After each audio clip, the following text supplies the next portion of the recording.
Okay, so it's a snow day in Walla Walla, which means principals still work, and you do all kinds of weird projects that you put off all the time. And this is one that's been driving me crazy, and it's probably simple, but I thought that I could share it and maybe it would help somebody else in their PLC journey.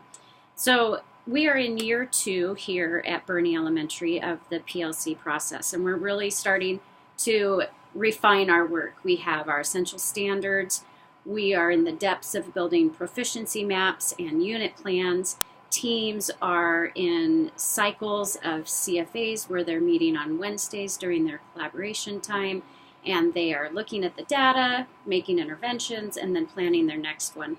And my teams are really great about keeping me involved in this process, but I was having a really hard time finding a way to keep it organized and to really be clear in my mind about where all teams were and how I could help support them. So today I just built this simple binder for our year, and I'm actually going to leave it out where everyone can see it because our work needs to be transparent.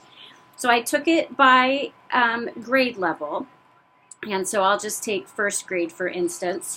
And the very first page I have labeled is the essential standards, because that's really where we start, and I need to be checking to make sure we're teaching to those.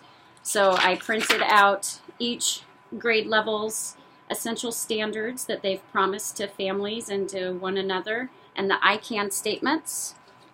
The next section is proficiency maps, because that really gets us through the year and the timing of things, talking about when we're going to give assessments and what the assessment is going to look like.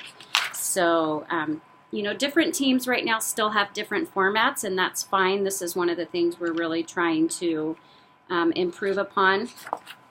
I have their unpacked standards in the next section. So each team went through and unpacked their standards. I can see that now. I can also see my teams that haven't quite made it to that stage yet. And that gives me a good idea of how I can help them. The next section is their CFAs, because we turn in a weekly sheet where they just include me in the data. So I can see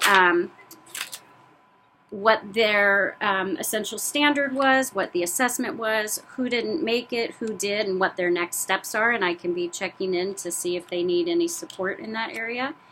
And then last, and really one of the key pieces for me, and I think this just comes from years in the classroom and also my national board experience, is reflection pieces. So I always am very intentional about giving feedback to my teams, a specific written feedback, and then making sure that they have time to give themselves feedback and to think about what it is they're really doing well, what they need to improve upon. And then we do check-ins every now and then. And this is a good conversation for evaluations or sitting down with teams. So I hope this helps you, and I'll take any ideas from you too. Thanks.